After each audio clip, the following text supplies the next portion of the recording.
ఈశ్వర వాడికి తెలియలేదు అమాయకత్వం, నన్ను నిష్కారణంగా ద్వేషిస్తున్నాడు. ఈశ్వర సద్బుద్ధిని కటాక్షించి అలా ద్వేషించకుండా చూడు. అందుకే అజాతశత్రువు అన్నది ఒకడికి అన్వయం అవుతుంది కానీ అందరి వైపు నుంచి అజాతశత్రువు కాడు. ధర్మరాజు అజాతశత్రువు అని నేను అన్నాను అనుకోండి, పుట్టని శత్రువులు కలిగిన వాడు. అంటే ధర్మరాజు గారు ఎవరి యందు శత్రుభావన పొందడు. ఆయన యందు ఎవరైనా శత్రుభావన పొందితే ఆయన ఏం చేస్తాడు దానికి? అంటే ఆయన అలాని ఊరుకోడు, ఆయన భగవంతుణ్ణి ప్రార్థిస్తాడు.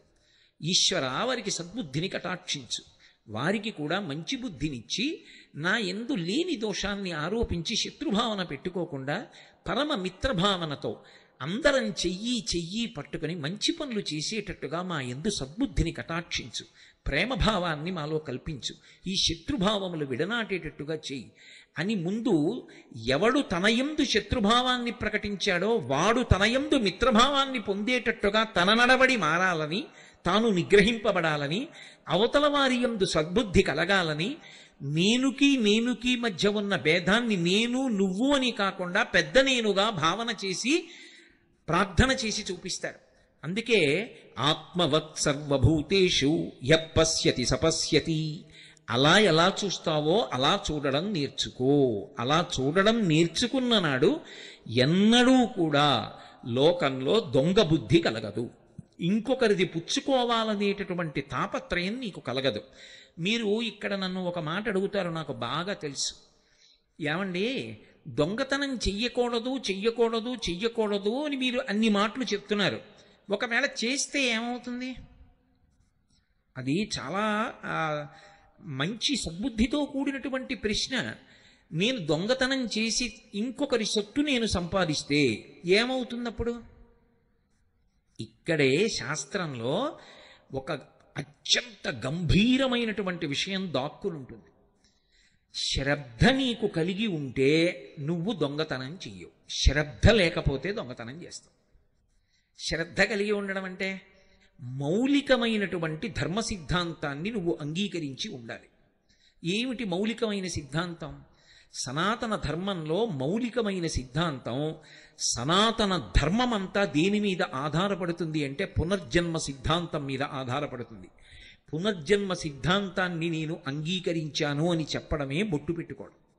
బొట్టు ఎందుకు పెట్టుకుంటారంటే ప్రధానంగా నేను సనాతన ధర్మమునందు ప్రతిపాదింపబడిన పునర్జన్మ సిద్ధాంతమును అంగీకరించుచున్నాను. జీవుడు ఇవాళ ఈ శరీరంలో ఉన్నాడు, దీనికి కోటేశ్వరరావు అని ఒక పేరు. కానీ జీవుడు ఎల్లకాలం ఈ శరీరంలో ఉంటాడా? ఇంకొక 10 ఏళ్ళు ఉండొచ్చు, ఇంకో 15 ఏళ్ళు ఉండొచ్చు, మహా ఉంటే ఇంకో 20 ఏళ్ళు ఉండొచ్చు. ఆ తర్వాత ఇది విడిచిపెట్టేయాలిగా. భగవాన్ రమణులు అద్దె కొంప అంటూ ఉంటారు. అద్దె కొంపలో ఉన్నటువంటి వాడు ఎప్పుడో అప్పుడు ఇల్లు ఖాళీ చెయ్యాలిగా. అలా ఇదో అద్దె కొంప, దీన్ని ఖాళీ చేసేయాలిగా, నేను దీన్ని విడిచిపెట్టి వెళ్ళిపోవాలి. మోక్షం వచ్చేస్తుందన్నంత పేరాశ ఎలా చెప్పగలను? ఏమో, ఈ శరీరంలోంచి వెళ్ళిపోయిన తర్వాత వేరొక శరీరంలోకి ప్రవేశిస్తాను. వేరొక శరీరంలోకి ప్రవేశించిన జీవుడు వాడేగా. అప్పుడు ఆ జీవుడికి కూడా భార్యాబిడ్డలు ఉన్నారుగా, ఓ కుటుంబం ఉందిగా. అప్పుడు తాను కష్టపడి సంపాదించి తెచ్చిన దాన్ని ఇంకొకడు దొంగతనం చేసి తీసుకుపోతాడు. ఎందుకంటే ఇప్పుడు చేసిన కర్మ అప్పుడు ఫలితంగా అనుభవంలోకి రావాలి. ఎవడు చేసిన కర్మ వాడు అనుభవించకుండా తప్పదు, అనుభవించవలసిందే. అందుకే దేవీ భాగవతంలో వ్యాసుడు ఒక మాట అంటాడు, కాలోహి సతతం కర్త సతతం సుఖదుఃఖయో నరాణాం పరతంత్రాణం పుణ్యపాపానుయోగత అన్నాడు. నరాణాం పరతంత్రాణం, నరుడు పరతంత్రుడు, ఏమి చెయ్యలేడు. పుణ్యపాపానుయోగత, గత జన్మలలో నువ్వేం చేశావన్న దాన్ని లెక్క పెట్టేవాడు ఒకడున్నాడు. వాడు ఇక్కడే కూర్చుని చూస్తూ ఉంటాడు. వాడు అన్ని గుప్తంగా రాస్తాడు, చిత్రంగా కూర్చొని. అందుకని చిత్రగుప్తుడంటే ఎవడో కాడు, పరమాత్మయే. ఇప్పుడు ఆయన అన్నీ వ్రాసుకుంటాడు. వ్రాసుకుని ఉత్తర జన్మని ఇచ్చినప్పుడు నువ్వు గత జన్మలలో ఏం చేశావో దానికి సుఖాన్ని దుఃఖాన్ని ఇస్తాడు. ఇచ్చినప్పుడు దుఃఖాన్ని నేను తట్టుకోలేను, నేను ఎంతో కష్టపడి ఒక్క బంగారం గొలుసు నా కూతురికి చేయిస్తే ఆ బంగారం గొలుసు ఎవడో లాక్కుపోయాడు అనుకోండి మెడలోంచి, నేను ఎంత ఏడుస్తానో, నేను పూర్వజన్మలో ఒకరి మెడలో గొలుసు దొంగిలించినప్పుడు వాడు అంతే బాధపడ్డాడు. ఆ బాధ నేను అనుభవించవలసిందే. అది అనుభవించడానికి శరీరం ఇస్తాడు ఈశ్వరుడు. ఈ మాట మీరు చాలా జాగ్రత్తగా పట్టుకోవాలి. శరీరము దేని కొరకు వస్తుంది అంటే గత జన్మలలో చేసిన పాపపుణ్యములను సుఖదుఖముల రూపంలో అనుభవింప చెయ్యడానికి ఈశ్వరుడిచ్చిన ఉపకరణము. గతంలో నేను పాపం చేశాను, ఆ పాపం యొక్క ఫలితం అనుభవించాలి. అనుభవించాలంటే నేను ఏదో ఒక కుక్క మోకాలు మీద కొట్టాను, ఆ కుక్క మోకాలు 6 నెలలు బాధపడింది అది నడవలేక. ఆ బాధ ఇప్పుడు నేను అనుభవించాలి. కాబట్టి ఈ జన్మలో నాకు మోకాలు నొప్పి రావాలి, వచ్చి 6 నెలలు వైద్యుల చుట్టూ తిరగాలి. ఆ మోకాలు నొప్పితో నేను ఎంతో బాధపడాలి. ఈశ్వరుడు చెప్పి ఫలితాన్ని ఇవ్వడు, చాటు నుండి ఇస్తాడు. చెప్పి ఇవ్వడాయనేమి, నువ్వు ఇదిగో ఈ తప్పు చేశావో కోటేశ్వరరావు అందుకు నీకు ఈ ఫలితం ఇస్తున్నానో అండవు. శరీరం లేకపోతే నేను గతంలో కుక్కని కొట్టిన పాపం ఇప్పుడు ఎలా అనుభవించను?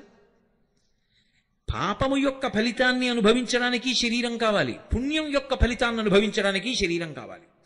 గతంలో ఏదో పుణ్యం చేశాను, ఆ పుణ్యం ఇప్పుడు సుఖరూపంలో రావాలి. ఆ సుఖరూపంలో అనుభవించాలన్నా ఈ శరీరం ఉండాలి, పాపాన్ని దుఃఖ రూపంలో అనుభవించాలన్నా ఈ శరీరం ఉండాలి. అందుకే సుఖదుఖముల రూపములో పాపపుణ్యములను అనుభవింపచేసి పాపపుణ్యములు క్షయమైపోయేటట్టుగా ఈశ్వరుడు అనుగ్రహిస్తూ ఉంటాడు. దీనికి ఆయన లెక్క పెట్టుకుంటాడు గతంలో చేసినవి. ఆయన లెక్క పెట్టుకుంటాడా అండి? ఆయన అలా చేస్తాడా అండి?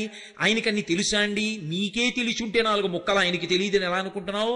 ఈశ్వరుడి మొదటి లక్షణం సర్వజ్ఞత్వం, అన్నీ తెలుసున్నవాడు. ఆయనకి తెలియనిదన్న మాట ఏం లేదు. అందుకంటాడు వ్యాస భగవానుడు, కాలోహి బలవాంకర్త సతతం సుఖదుఃఖయో నరాణం పరతంత్రాణం పుణ్య పాపానుయోగత. నరుడు తప్పుకోలేడు, పరతంత్రుడు. అన్ని జీవుల చేత ఆయన అలా అనుభవింపచేస్తూ ఉంటాడు. అయినప్పుడు పునర్జన్మ సిద్ధాంతాన్ని నువ్వు అంగీకరించి ఉంటే, చేసిన కర్మ యొక్క ఫలితాన్ని నువ్వు అనుభవిస్తావన్న మాటని నువ్వు అంగీకరిస్తే నీకు శ్రద్ధ ఉన్నది అని గుర్తు. శ్రద్ధ అన్న మాటని శంకరాచార్యుల వారు వ్యాఖ్యానం చేశారు. ఆయన అంటారు, శాస్త్రస్య గురువాక్యస్య సత్యబుద్ధ్యావధారణ సా శ్రద్ధ కలితా సిద్భి యయా వస్తూపలభ్యతే. శాస్త్రము ఏం చెప్పిందో అది, గురువుగారు ఏం చెప్పారో అది, ఇవి 2 సత్యము అన్న పూనిక ఎవడు పొందుతాడో వాడు శ్రద్ధ కలిగిన వాడు. ఇప్పుడు శ్రద్ధ కలిగి ఉండడంలో లోపల ఒక పెద్ద సంక్షోభం ఉంటుంది. శ్రద్ధ కలిగి ఉండడంలో చాలా తేలికగా ఉంటాడని మీరు అనుకోవద్దు. శ్రద్ధ బాగా లోపల నిలబడాలంటే లోపల పెద్ద సంక్షోభం ఉంటుంది తెలుసా అండి? ఎందుకనంటే ఎవడు శ్రద్ధావంతుడో వాడి శ్రద్ధ చెడగొట్టడానికి కావలసినంత ఉపదేశం శ్రద్ధ నిలబెట్టడానికి కావలసిన మాటగా లోకంలో దొరకదు. నేను మీకు ఒక్క మాట చెప్పాలంటే, రామాయణంలో సీతమ్మ పతివ్రతయై రామచంద్రమూర్తియే నా భర్త, యోమే భర్తా సమే గురు దీనోవా రాజ్యహీనోవా యోమే భర్తా సమే గురు తం నిత్యమనురక్తాస్వీ యథారూపాం సువర్చల అంది. దీనుడైనా రాజ్యహీనుడైనా నా భర్త నాకు గురువు, ఆయనే నాకు సర్వాధికుడు తప్ప రాజ్యహీనుడని 10 మాటలు అంటావే అంది.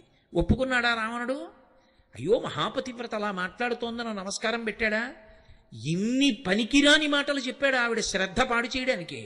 స్వధర్మో రక్షసాం భీరు సర్వధైవ రసంతేవ గమనం వా పరస్త్రీణాం హరణం సప్రమధ్యమ ఇదం తే చారు సంజాతే యవ్వనం వ్యతివర్తతే యతతీతం పునర్నైతి శ్రోత శీఘ్రమపామివ ఏవం చైతదు కామాంతు నత్వాం రక్ష్యామి మైథిలీ కామం కామశరీరం మే యథా కామం ప్రవర్తితాం.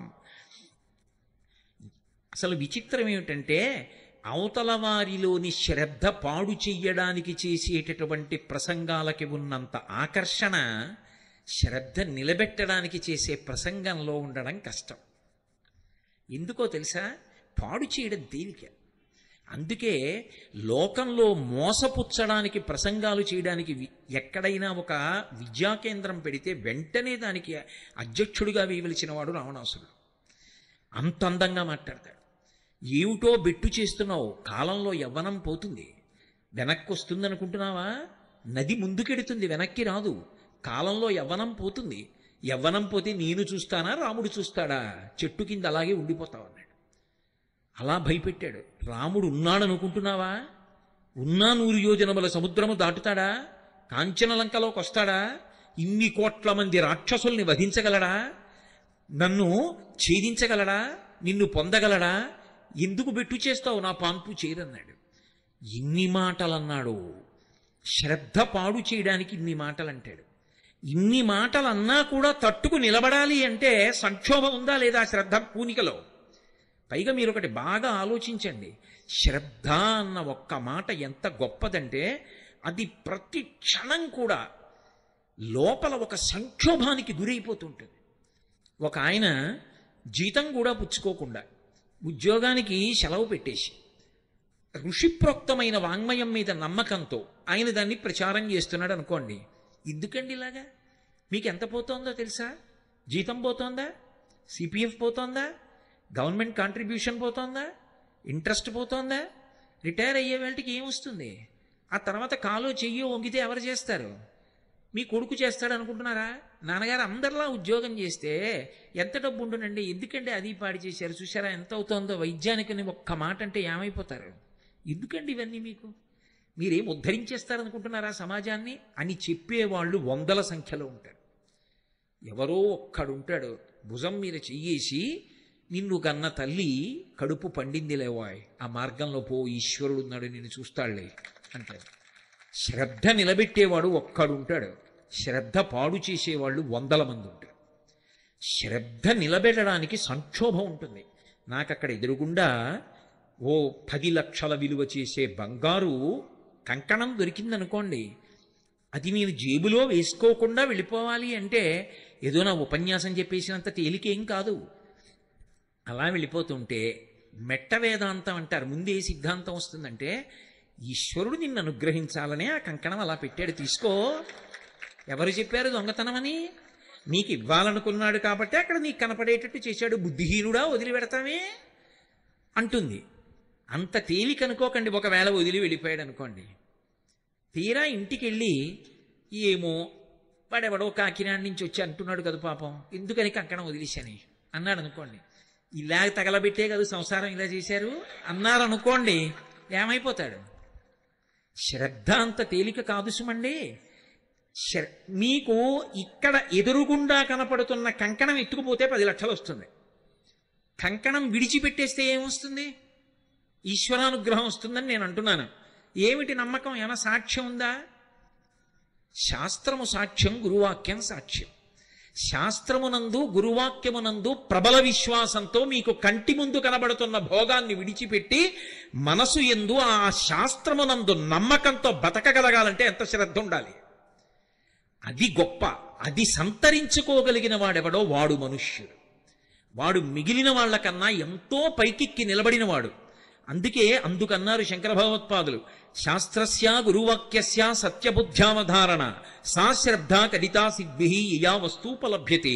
ఏ మహాపురుషుడు మాట్లాడినా శ్రద్ధ గురించి మాట్లాడతాడు. అందుకే షిరిడీ సాయిబాబా గారి సిద్ధాంతాల్లో ప్రధాన సిద్ధాంతం కూడా శ్రద్ధ. అందుకే ఆ శ్రద్ధ యందు ఊంచుకోగలిగితే, ఆ సంక్షోభాన్ని మనసులో తట్టుకోగలిగితే ఏమీ కాదు. నాకు పరమేశ్వరుడు ఉన్నాడు, ఆయన నన్ను ఆదుకుంటాడు. ఆయన అనుగ్రహం నేను పొంది ఉండగా నన్ను చెనకగలిగిన వాడెవరు? నాకేమి అటువంటి విపత్కర పరిస్థితి రాదు. నేను హాయిగా భగవంతుడి గురించి రమించి చెప్పుకుంటూ ఉండగా నా గుండె ఆగిపోతుంది. ఏ కుర్చీలో కూర్చుని ప్రవచనం చేస్తున్నానో ఆ కుర్చీలోనే నా శరీరత్యాగం చేస్తాను తప్ప నేను బెంగ పెట్టుకుని మంచం ఎక్కి పడిపోవలసిన అవసరాన్ని ఈశ్వరుడు నాకు కల్పించాడు. నేను ఆయనని నమ్మి ఉండగా ఆయన నన్ను పాడు చేస్తాడా? ఒక్కనాటికి పాడు చేయడు. కాబట్టి నాకు ధర్మం ఒక్కటే కావాలి, నాకు శాస్త్రము కావాలి, నాకు గురువుగారు కావాలి, నాకు ఈశ్వరుడు కావాలి. ఇది శ్రద్ధ. దొంగతనాన్ని గెలవడానికి కావలసినది ఏది అంటే శ్రద్ధ కావాలి. ఇది చాలా అవసరం. తనకి కడుపులో ఆకలేస్తున్నా ముట్టుకోకుండా ఉండాలంటే దేనికి కట్టుబడి ఉండాలండి? రంతిదేవుడు కడుపు మండిపోతూ ఉంటే, కొన్ని రోజులుగా అన్నం లేకపోతే వచ్చిన అన్నం ఇలా తినబోతుంటే వచ్చి అడిగితే పెట్టేశాడు. మంచినీళ్ళు ఒకటే తాగబోతున్నాడు, అప్పుడు కూడా వచ్చి పుచ్చేసుకున్నాడు. ఎవరో వచ్చి అయ్యా దాహంగా ఉంది ఇవ్వండి అన్నాడు. ఆయన మంచినీళ్ళు ఒకటే ఉన్నాయి అనలేదు. అది పోతనగారి పాండిత్యం. అన్నము లేదు, కొన్ని మధురాంబువులున్నవి త్రావుమన్నా అన్నాడు. అయ్యయ్యయ్యో, ఇంత దాహమేస్తోందంటే, ప్రాణాలు గతులు తప్పిపోతున్నాయంటే అన్నం తినెన్నాళ్ళయిందో నువ్వు. ఆయన రంతిదేవుడు తిని చాలా రోజులైంది. అన్నం తిని ఎన్నాళ్ళైందో తిందామంటే ఎవడో వచ్చాడు పెట్టేశాను, నీళ్ళు కూడా తాగనివ్వమా అనలేదు ఆయన. అన్నము లేదు, నీకు అన్నం పెట్టడానికి అన్నం లేదయ్యా, కొన్ని మధురాంబువులున్నవి, తీయటి నీళ్లున్నాయి, త్రావుమన్నా. తాగవయ్యా. సకల శరీరధారులకు మేలునరించిన శరీరం ఉన్న వాళ్ళకు ఉపకారం చేస్తే ఇంకా అంతకన్నా కావలసింది ఏముందయ్యా ఈ శరీరానికి? తాగేయి అన్నాడు. అప్పుడు దేవతలు అందరూ వచ్చి నిలబడ్డారు. ఏమి శ్రద్ధ అనేది, ఏమి అద్భుతం, ఎంత నమ్మకం శాస్త్రం మీద, ఎంత నమ్మకం గురువు మీద, రా నిన్ను అనుగ్రహిస్తున్నాం అన్నారు. ఇది సనాతన ధర్మం అంటే. దొంగతనాలు అరికట్టండి అంటే మీరు కర్రలతో మోది ఎక్కడ ఆపగలరు? శ్రద్ధ చేత ఆపగలరు. అందుకే ధర్మం ప్రబోధము, ధర్మ ప్రచారము, ధర్మమునందు పూనిక లోకంలో ఎటువంటి ఉపద్రవాన్నైనా సరే ఆప్చేసేస్తాయి. అందరూ సద్బుద్ధితో ఉన్నారనుకోండి, అందరూ శ్రద్ధావంతులయ్యారనుకోండి, నాకెందుకు, నేను పుచ్చుకోను, ఎందుకంటే పునర్జన్మలో నేను బాధపడాలి. కంచికామకోటి పీఠాధిపత్యం వహించిన మహాపురుషులు, అపర శంకరులు, పరమశివావతారులు, సన్యాస ధర్మాన్ని 100కి 100 పాళ్ళు పాటించిన మహాపురుషులు, ప్రాతస్మరణీయులు. చంద్రశేఖరేంద్ర సరస్వతి మహాస్వామి వారు ఒకప్పుడు దేశాంతరంలో పర్యటన చేస్తుంటే శుద్ధ పల్లెటూరులో ఉన్నారు. ఆయన పల్లెటూరులో ఒక పాకలో కూర్చుని అనుష్ఠానం చేసుకుంటూ విదేశాల నుంచి వచ్చినటువంటి ఒక వనిత వచ్చి గడపకి అవతల వైపు నిలబడింది. నిలబడి ఆవిడ ఒక ప్రశ్న వేసింది. ఆవిడంది, పునర్జన్మ సిద్ధాంతము సత్యము అని మీరు నిరూపించగలరా అంది. ఆయన నవ్వి ఏమీ మాట్లాడలేదు. ఆవిడ అలాగే నిలబడింది. ఒక అరగంట పోయిన తర్వాత ఒక అంతేవాసిని పిలిచారు. ఇక్కడికి దగ్గరలో ఒక ప్రసూతి కేంద్రం ఉంది, ఈవిడిని ఇవాళ అంతా వెళ్ళక్కడ కూర్చోమ్మనండి, రేపు ఉదయం 10 గంటలకి నా దగ్గరికి రమ్మనండి, ఎక్కడెక్కడ ఎవరికి ఏ పిల్లలు పుట్టారో వ్రాసుకుని రమ్మనండి అన్నారు. ఆవిడికి అర్థం కాలే నేను అడిగిన ప్రశ్న ఏమిటి, ప్రసూతి కేంద్రం ఏమిటి అని. ఆవిడ వెళ్ళి కూర్చుంది.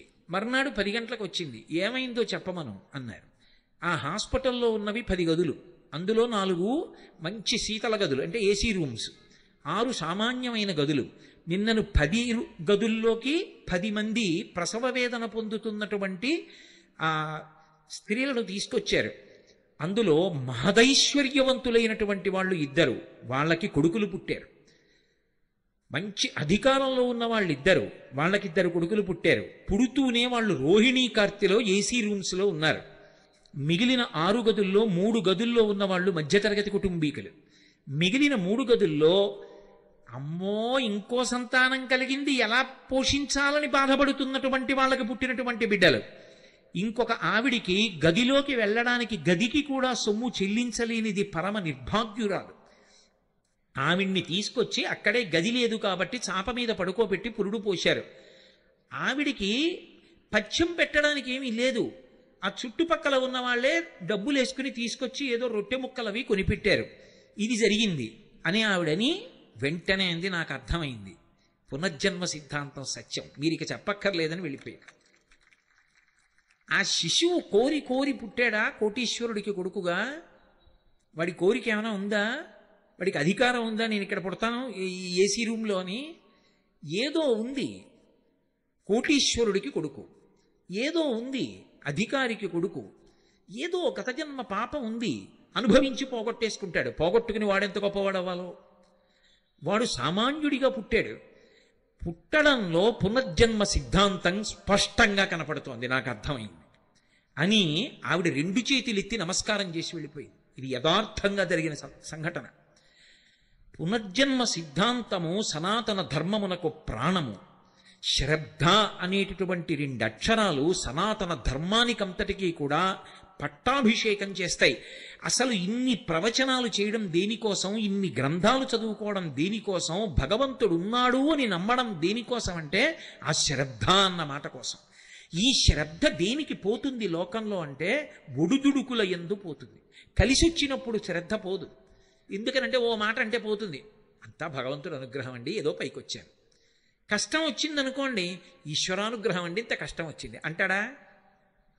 ఏమిటో ఇన్ని పూజలు చేశాను ఎందుకు వచ్చింది? మొదట ఎవరిని వదిలేస్తాడంటే భగవంతుడిని వదిలేస్తాడు.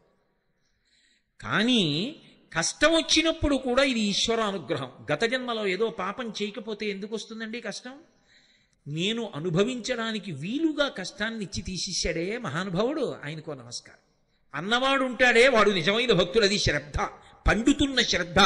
అందుకే దూర్జట్ అంటాడు, లోకుల్లంగని మెచ్చని అలుగని లోలోన నిందించని చీకాకున్బడని మహాత్ముడనని జేలొగ్గని మూకీభావమునం తిట్టని త్రోయని నీ కారుణ్యము కలిగి ఉండినను అంతే చాలునో శంకర.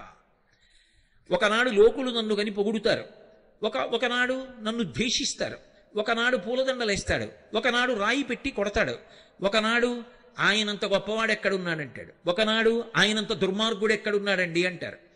ఎవరు ఏమనని, నేను మాత్రం అలా ఎవరినీ బాధ పెట్టాలని కాదు, నేను నీ గురించి చెప్పుకుంటూ వెళ్ళిపోవాలి, అవి అన్నీ నాకు భూషణములు అనుకోవాలి. అది భక్తుడికి ఉండాలి, అదే భగవంతుడికి ఉంటుంది లక్షణం. అందుకే రావణాసురుడు శివుణ్ణి స్తోత్రం చేస్తూ సుహృద్విపక్షపక్షయో తృణారవింద చక్షుషో ప్రజామహీ మహేంద్రయో సమప్రవర్తయన్మన కదా సదాశివం భజే అంటాడు. ద్వంద్వాతీతుడు పరమేశ్వరుడు.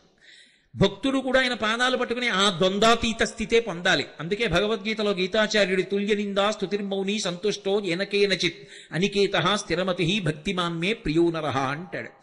ఎవరు ఆ ద్వంద్వములను దాటగలుగుతాడో వాడు శ్రద్ధయందు పండినవాడు. అసలు మనుష్య జీవితానికి ఉండవలసిన ప్రథమ లక్షణం ఇది అంటే ఆ శ్రద్ధ. శ్రద్ధ అన్నది ఒకటి ఏర్పడింది అనుకోండి, ఉత్తర క్షణంలో దుర్గుణములు లోపలికి రాకుండా మీరు కంచె వేసేసినట్టే. ఇప్పుడు రామకృష్ణ పరమహంస ఒక మాట అంటారు, పనసపండు కొయ్యండి, పనస తొనలు తీయండి అంటే చేతికంతటికి పాలు జిగురు అంటుకుంటే ఆ తర్వాత మీరు ఎన్ని నీళ్లు పెట్టి కడుక్కున్నా అది వదలదు. కానీ ముందు నూనె చేతికి రాసుకుని పనసపండు ఒలిచినటువంటి వాడికి తొనలు దొరుకుతాయి తప్ప పాలు చేతికి అంటుకోవు. శ్రద్ధ అన్నది అలవాటు చేసుకుని జీవితంలో ప్రవర్తించినటువంటి వాడిని దుర్గుణములు చెనకలేవు, అసలు చేరలేవు. అగ్నిహోత్రానికి చెదెక్కడ పడుతుందండి? శాస్త్రమునందు గురువాక్యమునందు విశ్వాసము ఎవడికి ఉన్నదో వాడు శ్రద్ధావంతుడు. ఒకసారి ఆ శ్రద్ధ ఏర్పడిందా ఇక వాడి దగ్గరికి దుర్గుణములు రాలేవు. అందుకే భారతీయతలో ఉన్నటువంటి గొప్పతనం ఎక్కడుంది అంటే ఏదైనా సరే పరమాత్మకి నివేదన చేసి పుచ్చుకుంటారు. నిన్న మీతో నేను శౌచము అని చెప్పానే, లోపలికి వెళ్ళినటువంటి అన్నంలో 6వ వంతు మనసుగా మారుతుంది, సూక్ష్మధాతువుగా. అందుకే అన్నం తినేటప్పుడు కూడా దానికి అంత శౌచం ఇచ్చి తీసుకుంటారు, ఎందుకంటే శ్రద్ధ పాడైపోకూడదు తిన్న అన్నం వల్ల. అందుకే ఇది న్యాయార్జితాహారము, భగవదర్పితాహారము, మితాహారము, సాత్వికాహారము, ఇన్ని నియమములు కలిగినటువంటి ఆహారాన్ని పుచ్చుకుంటారు తప్ప ఎక్కడ పడితే అక్కడ ఏ ఆహారం పడితే ఆ ఆహారం పుచ్చుకోకుండా ఉండడానికి కారణం అది లోపలికి వెళ్ళి 6వ వంతు మనసైన తరువాత శ్రద్ధ కించిత్ భంగం అయిందనుకోండి, దానివల్ల ధూర్తచేష్టితాన్ని చేస్తే జీవుడు పాడైపోతాడు. లలితా సహస్రనామ స్తోత్రానికి భాస్కరరాయల వారు వ్యాఖ్యానం చేశారు. ఆయన చేయడం ఏమిటి, అమ్మవారు చేయించింది ఆయనలో దూరి. చేయించినప్పుడు ధన్య అని ఒక నామం, దానికి వ్యాఖ్యానం చేయించారు. మనసు అస్తమానం ఐశ్వర్యం మీదే ఉండిపోయిందనుకోండి, దాని లక్షణం ఏమిటంటే దేని మీద ప్రీతి ఉందో ఆఖరి ఊపిరిలో దాన్ని స్మరిస్తుంది. మనసుకి కదలిక ఉంటుంది. ఆ కదలిక దేని మీద అంటే ఊపిరి మీద ఆధారపడుతుంది. అందుకే పూజ చేసేటప్పుడు ప్రాణాయామం చేయిస్తారు. ఊపిరి నిలబడితే మనసు నిలబడుతుంది, మనసు నిలబడితే ఉపచారంలో ఈశ్వరుణ్ణి చూస్తారు. ఇప్పుడు ఆఖరి ఊపిరిలో ఆఖరిసారి కదిలినప్పుడు దేని మీద ఎక్కువ ప్రీతి ఉందో దాన్ని పట్టుకుంటుంది. ఇప్పుడు శ్రద్ధ లేదనుకోండి, ఊళ్ళో ఉన్నవన్నీ తెచ్చి ఇంట్లో పెట్టాడు అనుకోండి, దొంగతనాలు చేసి దాని మీదే మనసు పెట్టుకుని వెళ్ళిపోయాడు అనుకోండి, తిరియక్కైపోతాడు.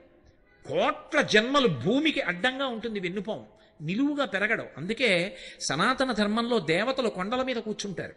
ఎందుకు కొండల మీద కూర్చుంటారంటే వాళ్ళకేం సరదా పుట్టి కాదు. ఉత్ అంటే ఇలా తల ఎత్తి చూడాలి, అధిరోహించాలి, పైకెక్కాలి. జీవితంలో నువ్వు పైకెక్కితేనే పరమేశ్వరుణ్ణి చేరగలవు. నువ్వు ఊర్ధ్వముఖ చలనం చెయ్యాలి. సామాన్య ధర్మాలు గట్టిగా పట్టుకోవాలి, పట్టుకుంటేనే ఉంచుకోగలుగుతావు. ఇప్పుడు దొంగతనానికి అలవాటు పడిపోయి దొంగతనమే చేశాడనుకోండి, ఇక్కడ సంతోషంగా ఉన్నట్టుగా ఉంటుంది, కానీ ఎంతకాలం అనుభవిస్తావు ఈ శరీరంతో? ఏదో కొంతకాలం, ఓ 50 ఏళ్ళు, ఓ 60 ఏళ్ళు, ఓ 70 ఏళ్ళు, ఆ తర్వాత ఓ విచిత్రం ఉంటుంది. ఇది భోగాన్ని అంగీకరించదు, అదో విచిత్రం. మోహముద్గరంలో భజగోవింద స్తోత్రంలో శంకర భగవత్పాదులు అంటారు, వయసి గతే కక్కామ వికార శుష్కే నీరే కక్కాసార క్షీణే విత్తే కప్పరివారో జ్ఞాతే తత్వే కస్సంసార. ఇది విరక్తి చెంది ఇది నేను పుచ్చుకోననేంత వరకు నీ అంత నువ్వు పుచ్చుకోవడం మానకపోతే పాడైపోయావని గుర్తు. వయసి గతే కక్కామ వికార, వయసు అయిపోతోంది అనుకోండి, కామవికారం పోతుంది. వయసైపోయిన తర్వాత కామవికారం పోవడం కాదు, వయసులో ఉండగా సాధన చేత కామమును ధర్మంతో ముడేయడం నీకు రావాలి. శుష్కే నీరే కక్కాసార, నీరెండిపోతే చెరువు అందరూ ఎండిపోయిన చెరువు అంటారు. అలా పటుత్వం తగ్గిపోయిందనుకోండి శరీరంలో, ఎన్ని మధుర పదార్థాలు ఎదురుగుండా ఉంటే మాత్రం నీ శరీరం పుచ్చుకుంటుంది, శరీరం పడిపోతుంది. అది తీసుకోకూడదు అప్పుడు. అందుకే అహమన్నమన్నాదో అంటుంది అన్న సూక్తం. అన్నం అంటే మనని పోషించున్నది, మనము తినునది, మనని తినునది. రెండు అర్థాలు. అన్నం మనం తింటాం కొంతకాలమే, ఆ తర్వాత అది మనని తినడం మొదలెడుతుంది. ఏమండి మీకు మధుమేహం వచ్చింది తినకండి అంటారు. తినకండి అన్నది తిన్నాడు, అది విషం, అది తినేస్తుంది మనిషిని. ఏమంటే మీకు రక్తపోటు వచ్చింది తినకండి, తిన్నాడు, తినేస్తుంది మనిషిని. అన్నం కొంతకాలం మన చేత తినబడుతుంది, తర్వాత అది తింటుంది, అప్పుడు శరీరం దాని వలన పడిపోతుంది. అందుకే 50 ఏళ్ళు దాటిపోతే ఇక శరీరం అన్నారు, దేహం అంటారు. దేహం అంటే దహ్యమానం, కాలిపోవడానికి సిద్ధపడిపోతుంది. తనంత తాను పుచ్చుకోవడం మానేశాక నువ్వు పుచ్చుకోవడం మానడం కాదు, నువ్వు సాత్వికాహారం తీసుకుని ఉపవాసం చేసి శరీరాన్ని నిలబెట్టి భగవంతుని యందు ప్రవర్తించడం సాధన చెయ్యాలి. అప్పటి వరకు నేను అలా తింటూనే ఉంటానంటే తప్పు కాదు, కానీ దానికోసం అన్నీ తెచ్చిపెట్టినా ఒకనాడు ఈ శరీరం తిరస్కరించేస్తుంది. వయసిగతే కక్కామ వికార శుష్కే నీరే కక్కాసార క్షీణే విత్తే కప్పరివారో. ఎంతో ఐశ్వర్యవంతుడు, ఆయన దగ్గరికి రానివాడు లేడు. ఒకనాడు ఆయన వృద్ధుడైపోయాడు, ఆయన బిడ్డలు చూస్తున్నారు వ్యవహారాలన్నీ, ఆయన బిడ్డల చుట్టూ తిరుగుతారు. ఇన్నాళ్ళు ఈయన చుట్టూ తిరిగినవాడు ఎలా ఉన్నారండి, నాన్నగారు ఒక్కసారి నమస్కారం చేసి వెళ్తానని కూడా లోపలికి రాడు. కాబట్టి నీ దగ్గర డబ్బు ఉన్నంత కాలమే, ఆ డబ్బుని నువ్వు నిర్వహించగలిగినంత కాలమే నీ చుట్టూ. నిర్వహించడానికి ఓపిక దీనికి తగ్గితే వెనక బిడ్డలు పుచ్చుకుంటారు, ఇక నీ చుట్టూ ఉన్న పరివారం నీ చుట్టూ ఉండరు. క్షీణే విత్తే కప్పరివార జ్ఞాతే తత్వే కస్సంసార. ఇది తెలుసుకున్న వాడికి ఇంకా సంసారం ఎక్కడుంది? ఇది ముందే తెలిసిందనుకోండి, అనుష్ఠానంలోకి తెచ్చేసుకుంటాడు జాగ్రత్తగా. అప్పుడు శరీరం తిరస్కరించక ముందు తాను తిరస్కరించి జాగ్రత్త పడతాడు, అది శ్రద్ధ. అప్పుడు దొంగతనం చేసి ఎందుకు తెస్తాడు? సాత్వికంగా తెచ్చుకుంటాడు, అది చాలు నాకు. విత్తేన సర్వే వశాహ, దాని చేత నాకు అన్నీ సమకూరుతాయి. అన్నీ అన్నప్పుడు అర్థం ఏమిటి? ఉత్తర జన్మలలో నేను పాడైపోను.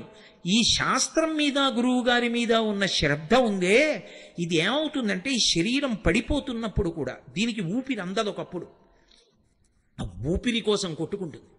ఆ ఊపిరి తీయలేకపోతే ఒళ్ళు చెమట్లు పట్టి అసలు ఎంత బాధో పడిపోతుంటే, ఆ బాధపడిపోతున్నప్పుడు కూడా ఒరే ఒకనాడు శరీరం పడిపోతుందిరా, భగవన్నామం విడిచిపెట్టకు అని చెప్పిన గురువుగారి పాదాలు, ఆ గురువుగారు చెప్పిన మాటలు జ్ఞాపకం వచ్చి, ఓ ఇది పడిపోయే సమయం ఆసన్నమైందనమాట అని భగవంతుడి మీద దృష్టి పెడతాడు. ఎందుకని? శ్రద్ధ, శాస్త్రం మీద గురువు మీద ఉండిపోయింది దృష్టి. ఇప్పుడు అది పెట్టుకుని వెళ్ళిపోయాడు. ఆయన సంపాదించింది ధార్మికమైన మార్గంలో తప్ప ఆయన దొంగతనం చేసి తెచ్చింది లేదు. ఆయన అనుభవించడానికి ఏముంది పాపం? కాబట్టి ఉత్తర జన్మలు క్షేమకరంగా ఉంటాయి. ఈ జన్మలో ఓ 30 ఏళ్ళు సంతోషించడానికి 3 కోట్ల జన్మలు పాడు చేసుకోమని ఎవడు చెప్పాడు? పెట్టుబడి రీత్యా చూసినా కూడా అది దోషభూయిష్టమైన జీవితమే కదా. అందుకని శ్రద్ధతో ఉన్నవాడెవరో వాడు అస్థేయమును పొందగలడు, అంటే దొంగ బుద్ధి లేకుండా జీవించగలడు. సామాన్య ధర్మంలో ఏదో దొంగతనం చేయకండి అని చెప్పడం శాస్త్రం యొక్క ప్రయోజనం కాదు. దొంగతనం చేయకుండా ఉండడానికి మనసు బాగా ఉంచుకునేటట్టుగా ఏది అందించాలో అందిస్తుంది. అందుకే మీరు ఒకటి బాగా గమనించండి, అన్నిటికన్నా చాలా గొప్ప దానం ఏది అంటే ధర్మమునకు సంబంధించినటువంటి విషయములను లోకమునందు ప్రచారము చేయుట. మీరు ఇవాళ అన్నం పెట్టారనుకోండి, సాయంకాలానికి జీర్ణం అయిపోతుంది, మళ్ళీ ఆకలేస్తుంది. ఓ కంటికి శస్త్రచికిత్స చేయిస్తే కొన్నాళ్ళకి మళ్ళీ రెండో కంటిలో మసక ఏర్పడి శస్త్రచికిత్సకు సిద్ధం అవుతుంది. ఇవాళ జ్వరానికి ఔషధం ఇప్పిస్తే రేపు మళ్ళీ ఔషధాన్ని కోరుకుంటుంది. మీరు ధర్మం గురించి ఒక్క ప్రసంగం చేస్తే అధర్మ మార్గంలో వెడదామనుకున్నవాడు కూడా మానేస్తే వాడి వలన బాధపడవలసిన కొన్ని 100 మంది దాని నుంచి తప్పుకుంటారు. పైగా విని ఆచరించిన వాళ్ళందరూ ఉద్ధరణ పొందుతారు. అందుకే ప్రవచనానికన్నా ధర్మ ప్రచారం కన్నా గొప్పది లోకంలో ఇంకొకటి లేదు, అది ఆత్మోద్ధరణ హేతు. అందుకు ఈ దేశంలో మహాత్ములు కూడా తమలో తాము రమించి ఆత్మానుభవాన్ని పొందగలిగిన యోగులు కూడా ఆ మౌనాన్ని విడిచిపెట్టి ప్రత్యేకంగా వచ్చి వాళ్ళకి మౌనం విడిచిపెట్టడం ఇష్టం కాకపోయినా మన కోసమని మాట్లాడతారు. అందుకే వాళ్ళు అనుగ్రహించి మాట్లాడారు కాబట్టి వాళ్ళు మాట్లాడితే ప్రవచనం చేశారు, ఉపన్యాసం చెప్పారు అనరు, అనుగ్రహ భాషణం చేశారంటారు. ఎందుకని అంటే వాళ్ళు మాట్లాడక్కల, వాళ్ళు మౌనంలో ఒక్కటైపోయి అన్నీ లోపలికి తీసుకుని రమిస్తారు. అలా రమించగలిగినటువంటి వాడు తన సౌఖ్యాన్ని పక్కన పెట్టి వచ్చి మాట్లాడుతున్నాడు. ఎందుకని? అయ్యో వీళ్ళు పాడైపోకూడదని మనకు ఉపదేశం చేస్తున్నాడు ఆయన. ఆ ఉపదేశం శాస్త్రాన్ని ఆధారం చేసుకుని జరుగుతోంది. ఆ ధర్మ ప్రచారమునకు లోకంలో అంత పెద్ద పీట. ధర్మ ప్రచారము కన్నా కూడా లోకులు, ప్రత్యేకించి నరులు మంచి మార్గంలో నడవడానికి కావలసినటువంటి మార్గము ఇంకొకటి ఉండదు. ధర్మమునందు అందరూ ఊంచుకుంటే అసలు లోకంలో నేరము, శిక్ష ఈ రెండు మాటలు ఉండవు. రామాయణంలో ఓ మాట అంటారు, ఎవరి నోటి విన్నా రామా రామా రామా అంతే. ఇంటికి తాళం కప్పలేదు. ఇంట్లో పెద్దవాళ్ళు చిన్నవాళ్ళకి ప్రేతకార్యం చెయ్యడం లేదు. భార్య బ్రతికి ఉండి భర్త వెళ్ళిపోవడం, భార్య వైధవ్యం పొందడం లేదు, దొంగతనాలు లేవు. ఇది ఫలశ్రుతి. ఎలా ఉంటుంది ఇదంతా? అంటే అందరూ రామా రామా రామా అన్నారు. రాముడేమంటాడు? శాస్త్రము శాస్త్రము శాస్త్రము గురువు అంటాడు. ఇది మీరు పట్టుకోవాలి. రామరాజ్యం రామరాజ్యం అంటారు. రామరాజ్యం రాముడే పరిపాలిస్తే వస్తుందని నేను అన్నాను అనుకోండి, మళ్ళీ రాముడు వస్తేనే, మళ్ళీ రామావతారం వస్తే రామరాజ్యం వస్తుంది. అలా అయితే రాముడు మనకిచ్చింది ఏమీ లేదని గుర్తు. మళ్ళీ ఆయన వస్తే రామరాజ్యం వస్తుంది కాదు. రాముడు ఎప్పుడైనా పరిపాలన చేస్తున్నప్పుడు సంక్లిష్ట పరిస్థితి ఏర్పడితే ఎంతమంది ఎన్ని సలహాలు చెప్పినా వింటాడు. తాను నిర్ణయం తీసుకునేటప్పుడు ఏమని చెప్తాడంటే, నేను ఈ పని ఇలా చేస్తాను, ఎందుకో తెలుసా, శాస్త్రం ఇలా చెయ్యమని చెప్పిందంటాడు. శాస్త్రము ప్రమాణం ఆయనకి. తస్మాత్ శాస్త్రం ప్రమాణంతే కార్యాకార్యం వ్యవస్థితౌ. శాస్త్రం ఎలా చెప్పిందో అలా చేస్తాడు. శాస్త్రం ఎలా చెప్పిందో అలా చేసినటువంటి రాముని యొక్క పరిపాలన యందు ఎవ్వరూ బాధపడకుండా ఉన్నారు అంటే, నువ్వు కూడా శాస్త్రమును ప్రమాణంగా చేసుకుని పరిపాలన చేస్తే అప్పుడు కూడా రామరాజ్యమే వస్తుందని చెప్పాలి. అంతేగాని రాముడు వస్తేనే రామరాజ్యం వస్తుందంటే రామరాజ్యం రాముడు వచ్చేదాకా రాదు అని మంగళకర వాక్కు. కాబట్టి సా శ్రద్ధ కడితా సిద్భి యా వస్తూపలభ్యతే. బాగుందండి, మీరేదో తలకొట్టుకు చెప్తున్నారు, సంతోషం. కానీ శ్రద్ధ కలగకపోతే ఎంత మీరు చెప్పినా ఇక్కడ విన్నప్పుడు పోని మీ మీద ఎందుకు పెట్టడం? ఈ ప్రసంగం చేస్తున్నప్పుడు నాకు శ్రద్ధ ఉంది కానీ కిందకి దిగేటప్పటికి పోయిందనుకోండి, ఏదో దొంగతనం చెయ్యాలనిపించింది అనుకోండి, అప్పుడు ఎలా? ఎవరికి చెప్పను? మళ్ళీ బెంగళూరు వచ్చినప్పుడు మీకు చెప్పనా, ఏమండి దొంగ బుద్ధి గురించి మీతో చెప్పాను కానీ ఆ రోజు సభ నుంచి వెళ్ళగానే ఏదో చిన్న వస్తువు ఎత్తుకుపోయాను సుమండి, అది ఏమిటో మరి ఆ రోజే దొంగతనం చేశాను విచిత్రం అని మీకు చెప్పనా? కాదు, అలా చెప్పలేదు శాస్త్రం. శాస్త్రం ఏం చెప్పిందంటే, నీ బలహీనత ఏది ఉందో దాన్ని బలహీనతగానే నువ్వు గుర్తించగలిగితే. ఆయన అలా చెప్తాడు కానండి, కళ్ళ ముందు దొరికింది ఎక్కడ వదిలేస్తామండి అన్నవాడికి భగవంతుడు ఏం చేస్తాడు? ఆయన అలా చెప్పాడు, అది సత్యం, నేను అలా తీసుకోకూడదు పక్క వాళ్ళది, కానీ దొంగతనం చేసేసాను, నాకు ఈ బుద్ధి పోవట్లేదు, ఏదో ఒకలా పక్క వాళ్ళది ఎత్తుకొద్దామన్న భావన ఉంటుంది. ఇది ఎలా అంటే, ఎవరికి చెప్పమని చెప్పిందంటే, అసలు నీకు ఈ సంకల్పాలు రావడానికి కారణమైన మనసుని నీకు ఇచ్చినవాడు ఎవరు? భగవంతుడు. ఆయనకే చెప్పు. ఆయన దగ్గర చెప్పేటప్పుడు దాపరిక వంతు, ఉన్నదున్నట్టుగా ఆయన ఉన్నాడు అని నమ్మి ఆయన దగ్గర కూర్చుని చెప్పు. అంతేకాని కాశీ నుంచి నేనే కొనుక్కొచ్చానండి విగ్రహం అంటే ఆయన పలకడం, అది విగ్రహం కాదండి, అది నేను కాశీ నుంచి తెచ్చిన విగ్రహం కాదండి, అది పరమాత్మ అంటే అప్పుడు పలుకుతాడు. సత్యసాయిబాబా గారు ఒక ఉదాహరణ చెప్తుండేవారు. వెనకటికి ఓ పిల్లాడికి ఎప్పుడు చూసినా పూర్ణత్వమే అంటే అన్ని సున్నలే వచ్చేవి. ఎవరో ఒక ఆయన దగ్గరికి వెళ్ళి అడిగాడు, అలా ఉపన్యాసం చెప్పిన ఆయన, నాకు మార్కులు రావట్లేదు, ఏం చేయమంటారు? విఘ్నేశ్వరుడిని పూజించబోయే. ఆయన విఘ్నేశ్వరుడు బొమ్మోటి పెట్టి అగరత్తుల పాపం 30 రోజులు తిప్పి పరీక్షకి వెళ్ళాడు, మళ్ళీ సున్నా. ఎందుకు ఇది? ఇంకో ఆయన అడిగాడు, ఏదో అమ్మవారిని పూజించు, శారదని పూజించు. ఈ విఘ్నేశ్వరుడిని అలా పెట్టేసి దూరంగా అమ్మవారిని తెచ్చిపెట్టి సరస్వతీదేవికి అగరత్తులు పెట్టాడు, మళ్ళీ రాలా, పక్కన పెట్టేశాడు. ఇంకో ఆయన్ని అడిగాడు, శివుణ్ణి పెట్టబోయే జ్ఞానం ఇస్తాడు అన్నాడు.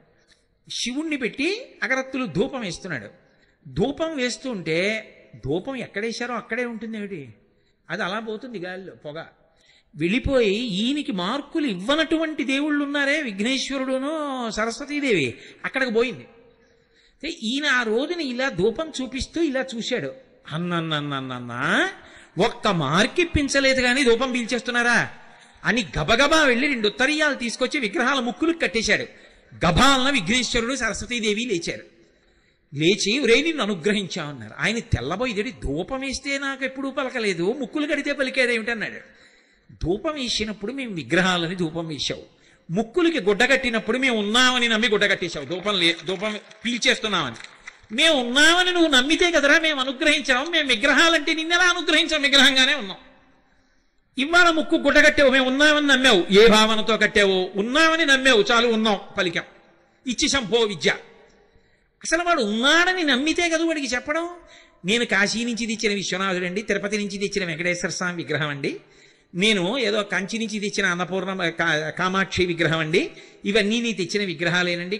అంటే నేను అన్నాను ఎందుకు అండం, ఎందుకు ఆ మాట అండం వదిలిపెట్టేయండి. కానీ ఈ విగ్రహాలు అన్న మాట మీరు అన్నప్పుడు అవి ఎందుకు పలుకుతాయండి? అవి పరమేశ్వరుడు ఏంటి? అసలు శ్రద్ధే లేదు అక్కడే. కాదు, వాడు ఉన్నాడు, వాడు ఆ రూపంలో కూర్చున్నాడు నా ఇంట, నా స్వామి. అందుకే సుప్రభాతం పాడితే నిలబడి పాడతారు, ఏకాంత సేవ చేస్తే కూర్చుని చేస్తారు.